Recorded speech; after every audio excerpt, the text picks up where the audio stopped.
Welcome to TAA Conversations on Art and Peace, a platform where artists and visionaries from around the world reflect on how art can help us heal, connect, and build a more peaceful world.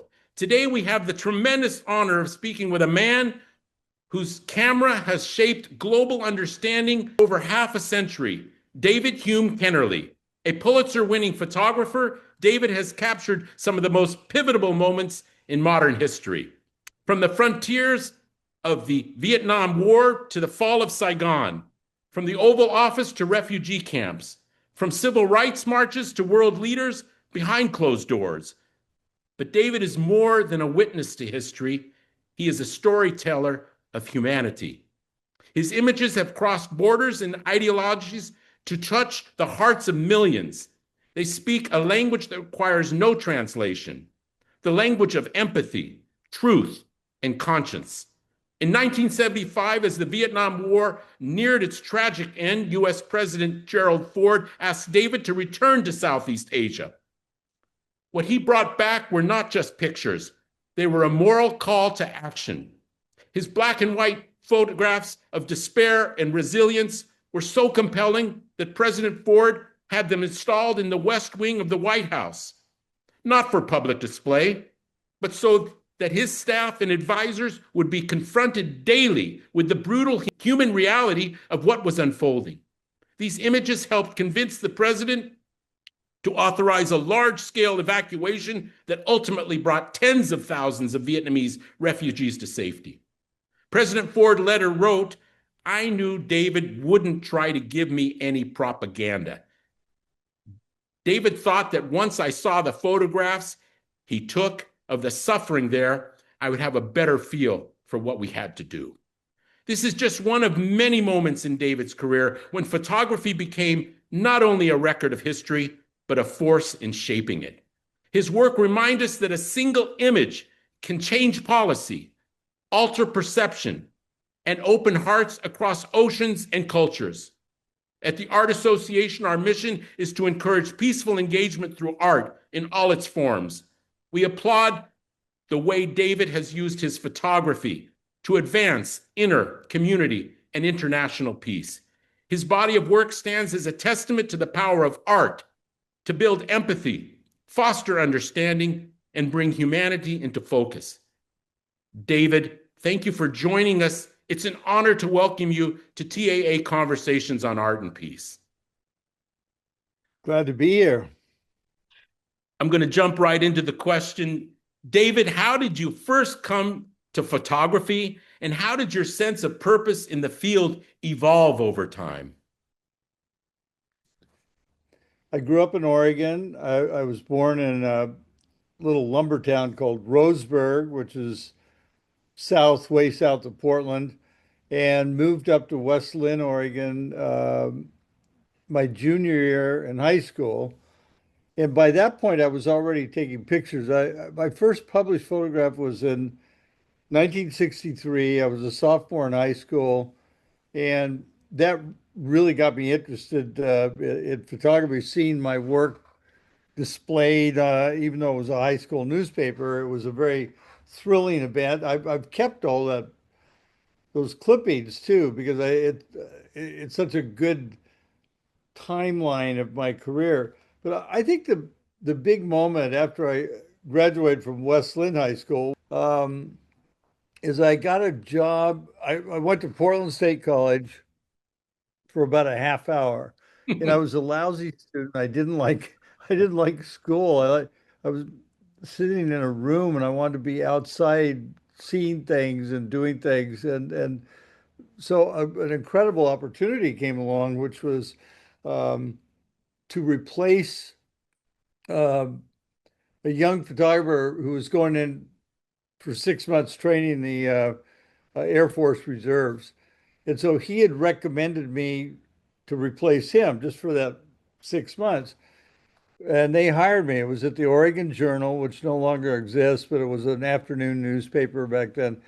And I really just hit it out of the park there. I was covering everything from the Supremes and Igor Stravinsky and like the Rolling Stones to forest fires and but the big one was the night that Robert Kennedy came to Portland, and he was campaigning for Edith Green, who was a one of the few women in Congress at that time. This was 1966, and Kennedy wasn't running for president at that point, although I'm sure it was on his mind.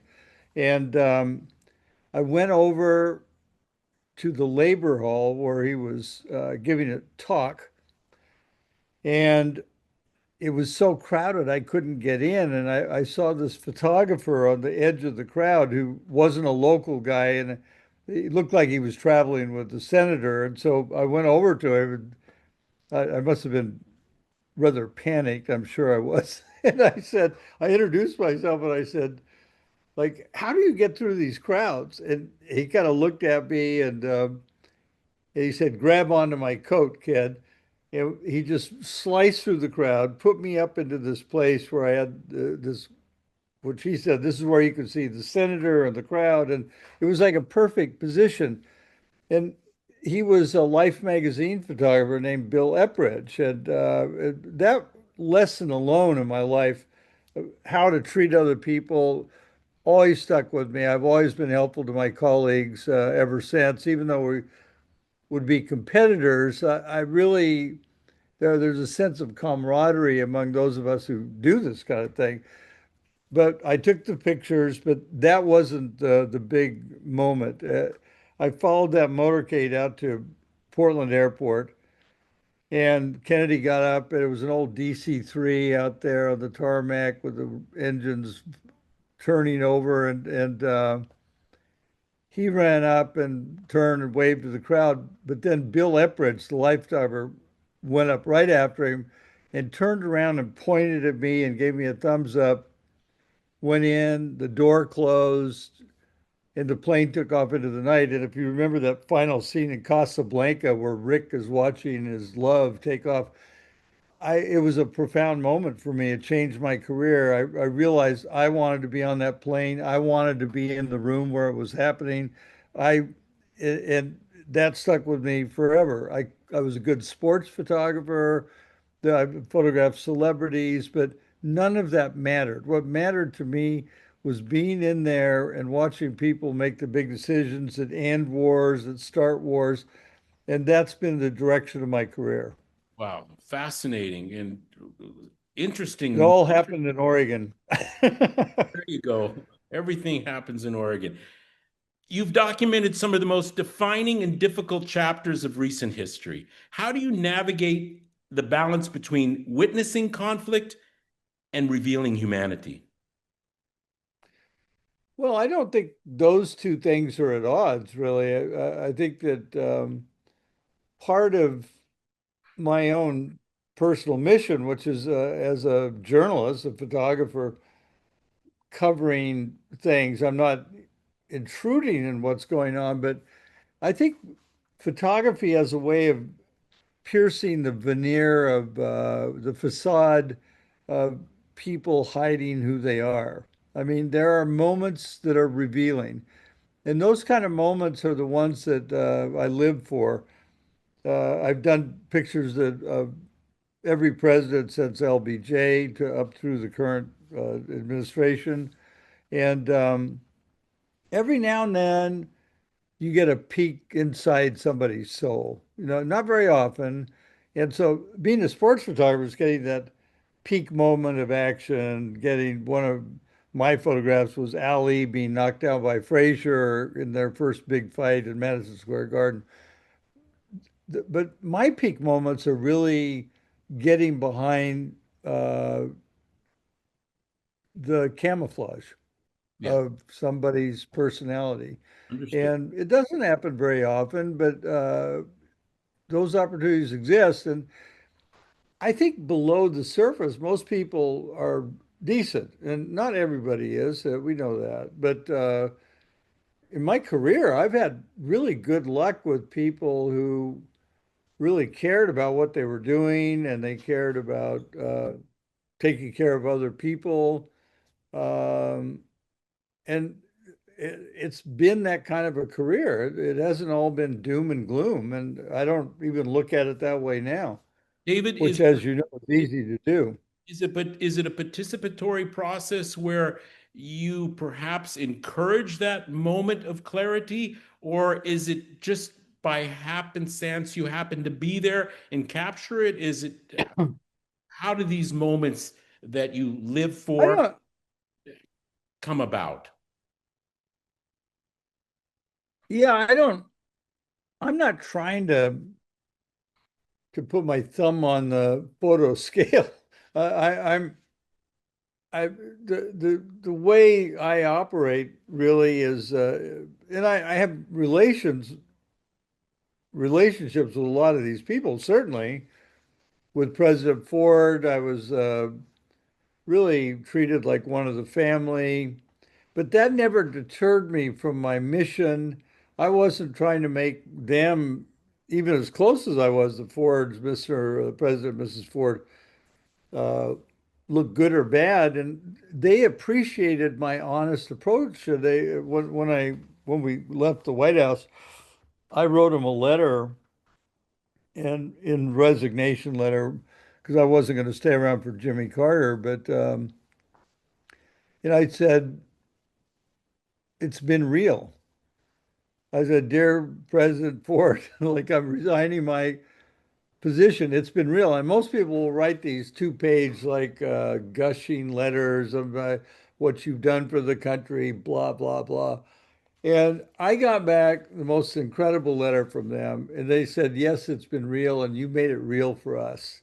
And I can't quote from it, although it's in my first book, Shooter, but it was so touching because they allowed me to do what I did without interference and showing them for who they were. And they were unafraid of who they were. And They weren't trying to hide anything. I think that that is expressed in many of your photographs of the first family, but perhaps the one that stands out is the first lady when she jumped onto the table and you caught her dancing. Uh, Not uh, just any table, the cabinet room table. the cabinet room table, but Right. is that not an extreme example of how they were able to express themselves to you? And I think it was, Well, not just to me. I mean, that was a great example of who she was. I mean, for one thing, she was a former Martha Graham dancer, and she was in good shape, and but she also had a mischievous sense of humor, and she was a feminist. And that represented, that room, that table represented an all-white male domain for the most part. And in fact, President Ford had one woman cabinet officer. He appointed the first African American Republican cabinet officer, Bill Coleman, who ran transportation, who was sworn in by Thurgood Marshall at the White House, which is one of my better pictures of not the swearing in, but before it, of these two proud guys. I mean, that's the kind of thing I'm looking for. You would love that photo, by the way. And but when she said, as we walked by the cabinet room empty, and she glanced in. It was the day before they were leaving office. It was January 19th, 1977. And she looked at me and she said, you know, I've always wanted to dance on the cabinet room table. And it was like, and there were Secret Service guys there and a couple staff people. Nobody believed that. And when I saw the look at her, I knew she was going to do it. She took her shoes off and she got up there and, you know, posed. She didn't really dance on it, but she posed. And And what she was doing was planting this feminist flag right in the middle of this white male domain. She was a big supporter of the Equal Rights Amendment, which, by the way, as you know, has yet to be passed. And but that's who she was. And that is a great reflection of a really fantastic human being in the middle of being herself. and I have to say, it's a reflection of herself and the comfort she had in the relationship she had with you to share that moment, knowing that you would capture it in a very dignified way. for time Yeah, I'm immemorial. not so sure. Yeah, you might have a point there. I haven't really thought about that, to be honest, but if I hadn't been there, yeah, there's a good chance she wouldn't have done that. But fast forward, let's see, that picture went into the archives. Of course, after they left office, and she really was battling alcoholism and ended up going to treatment and then came out and then started the Betty Ford Center. But she was always really upfront about her problems. And during that period in the White House, I spent a lot of time with him. I didn't think that people have asked me about it, and she wrote about it, but she wasn't like I didn't see her as having this major problem, and I think it got worse. I think it was there certainly, but I think it got worse after she left. It was about loneliness, and it was about leaving that world that she never wanted to be in the first place, and all of that. But she's done so much good, and but that picture, I was worried then after she'd come out and had this battle, with drugs and alcohol and all that, that if that went out, and you can even imagine if it was today, that picture out there, they would have put a martini in her hand and it would have been horrible. And so it was in the archive, and I wanted to see it published, but I wanted to put it in the context of how it would be in one of the books I was publishing in 1993, I think, quite a ways after that. So I had it in the layout, and it was not, and I wanted her approval. And I went over to Palm Springs, Rancho Mirage, to see the President, Mrs. Ford. She wasn't there, so I showed President Ford the layouts of the book, and we got to that picture, and it was like a Roadrunner moment, where the eyes come popping out. He says, "Oh, Betty's not going to like this." And I thought, "Oh man, yeah, he's probably right. He's probably right. This is not going to make it." And so she showed up a little while later and started from the beginning of the book to show her. And President Ford said to her, "Oh, wait till you get to this one picture, Betty." And we land on that page, and she sees it, and she starts laughing. And she said, "Well, I've never seen that picture."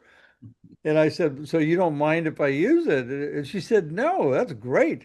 I love it." And the president said, "Well, Betty, you never told me you did that." And she looked at him and said, there are a lot of things I haven't told you, Jerry."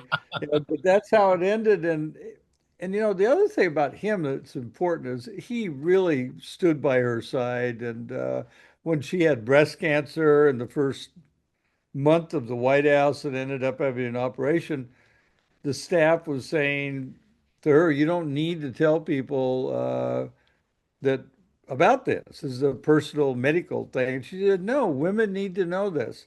And President Ford stood by her and agreed with her about being open, and that's just who they were. Well, I think you captured a beautiful moment showing the best of her in a very dignified way. And I applaud you for I that. have the only copy of that signed by her. Let So me that's a good one for the Ford Library ultimately. So this is a this is a question I think you probably have 1,000 answers for, but I would like to just I'd like to explore it a little bit. Can you share a moment when your work felt like it truly connected people or created a greater understanding? I mean, I could probably listen. well, I mean, that's a good question. I think if you historically look at some of the great photographs that were taken by people that I knew very well, ultimately, Joe Rosenthal's Iwo Jima picture, that's a photograph that shows bravery. It's World War II. It's raising the American flag over this island in the Pacific, and ran on the front pages of probably every paper, certainly in America. But and the power of photography comes through in images like that. And then I've been dealing a lot lately with uh, both Eddie Adams' photograph, which is Saigon execution that was taken during the Tet Offensive in 1968, showing a South Vietnamese uh, chief of police executing a Viet Cong suspect. And there's a great film that's just been made about Eddie's, the reaction, the collateral of Eddie's picture, and but now that's the flip side of what the Iwo Jima picture was, and that picture in many ways galvanized the anti-war movement at that time, which was strong. But that was kind of the image that showed how brutal it was. I mean, it was no shock to those of us who were there. But and then there was, of course, Nick Good's picture of Kim Phuc running down the road after being napalmed, and uh, really that came later in the war, so I don't know that that affected the war that much. I'm not sure. I think any photographs that I think I could go to a good one for you, particularly because it involves the Middle East, and it was President Sadat's trip to Israel, and I was on that trip, and that was and is one of the most enduring moments of enemies banding together to create a peaceful situation.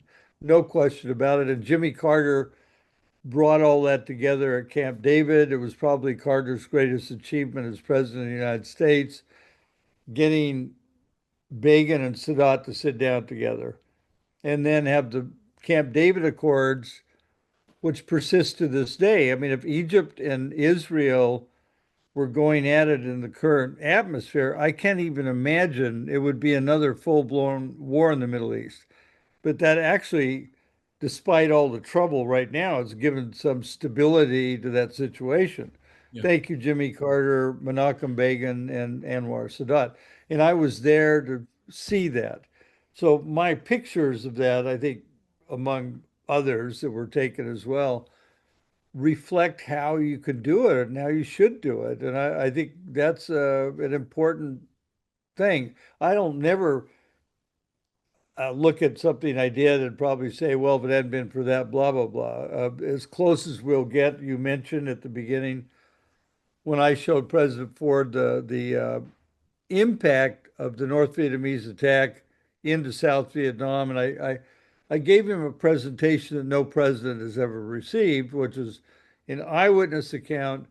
Here are the photographs. This is the effect that war is having on these innocent people. And as you mentioned in your opening, President Ford wanted those pictures displayed in the White House, replacing all the colorful state arrival and dancing pictures. And someone took them off in the middle of the night.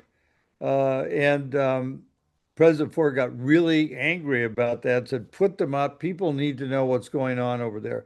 And you were right. It was about the staff. It was about people coming and going from the uh, White House, but mainly all these people who were involved in this decision. But at the end, when he had to make the decision to call for the final evacuation of Vietnam, despite a lot of pressure, he left the door open for like tens of thousands of Vietnamese to also come out.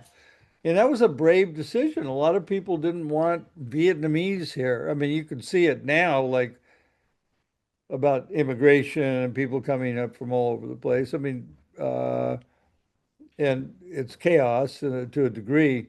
But in this case, he wanted the mirror, and he's a real hero in the Vietnamese community because of that. Well, there's no question. First of all, I admire your humility. There's no question you've had a profound impact, not only in documenting the historic events affecting the Middle East, uh, the post-Vietnam treatment of the Vietnamese, uh, but there is a litany of awards that you've received over the course of your career that testify to the impact that your photos have had. Uh, so, once again, uh, I think great people tend to be very humble about what they do. And I think that anybody who admires photography and is curious would have you in their mind uh, because of the impact that you have and you continue to have on the art of photography. And that leads me to this question, which we've perhaps dealt with to some extent. What role do you see for photography and the arts more broadly in encouraging peace, oneness, healing, and social change? Well, I think there's a profound impact there because, and what you're doing is encompassing uh, the whole artistic world. And if you look back at some of the great uh, paintings like Picasso and like what these artists have seen and in their own mind have come up with these fantastic paintings that have to do with war and peace, certainly. But it's easier for me to speak for my colleagues, um, and I never really thought the measure of my career was about awards. The measure of my career really is about the photographs I've taken and let other people decide. It's always nice to get an award. Certainly, I didn't turn any of them down, but I still have. It, I think mainly about my colleagues. I think about the people who are out on the front lines doing it now. I wrote an op-ed for the New York Times about this at the beginning of the Ukraine war, and that don't turn away from these photographs. I mean, the photographs are bringing you the truth of what's going on. And I think part of the problem we face now, there's such like a geyser of photography and unpleasant images. You become numb to them, and this is not a new thought. I mean, this is a fact. And but you have to keep looking at them and thinking about what they mean.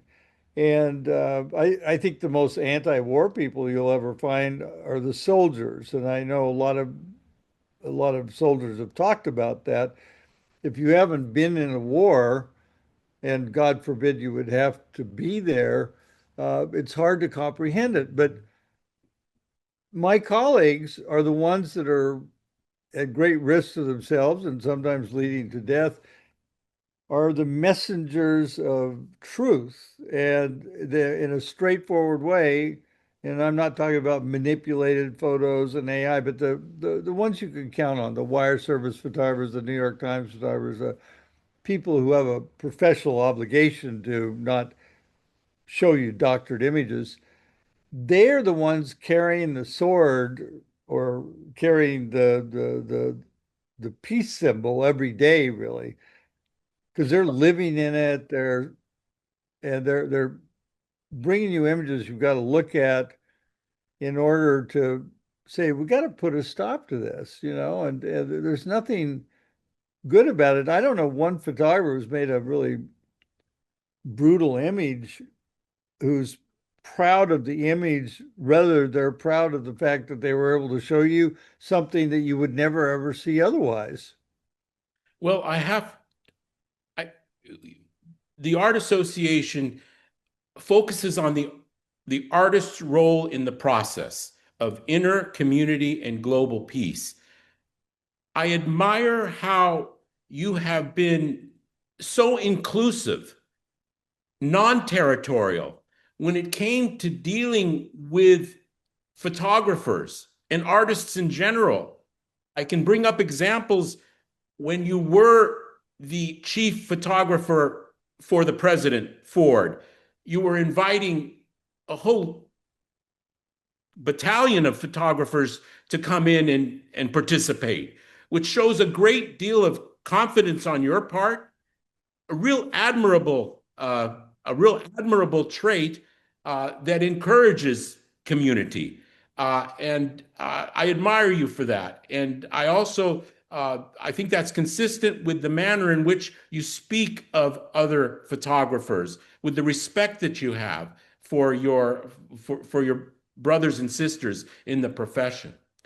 But Dave, I ask I you, mean, it goes back to Bill Epridge. I mean, I swear to God that he showed me that you could be competitive, but it's always more satisfying to help somebody else out. And I'll give you an example of something that happened to me during the India-Pakistan War.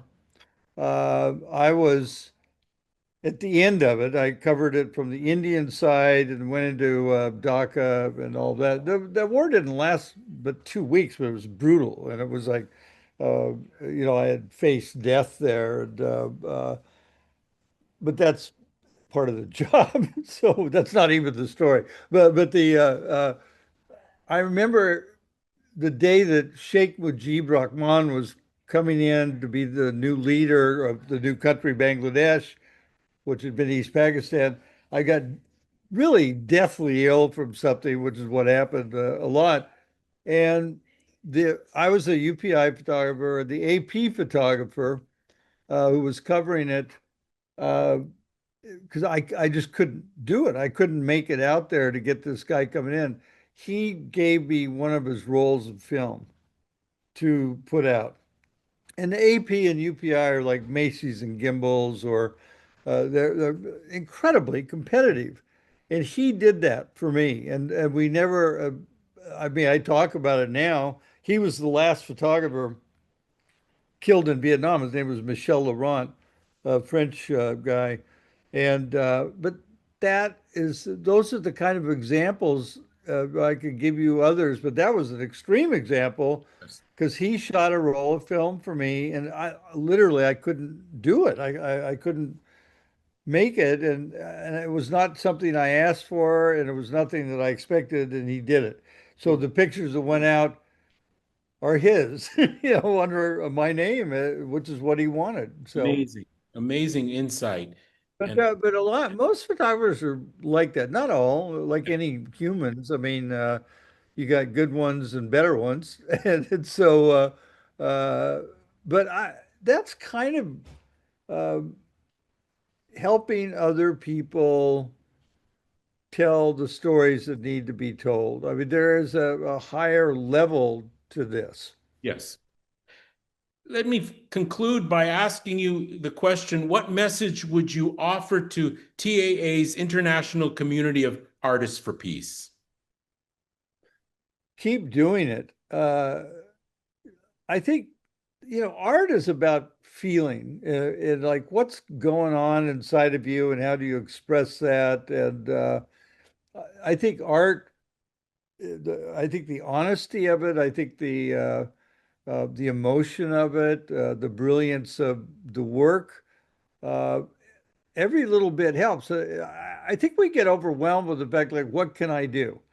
I mean, you're not going to be able to go out and end the war, or as our current president said, all ended in one day. Yeah, right.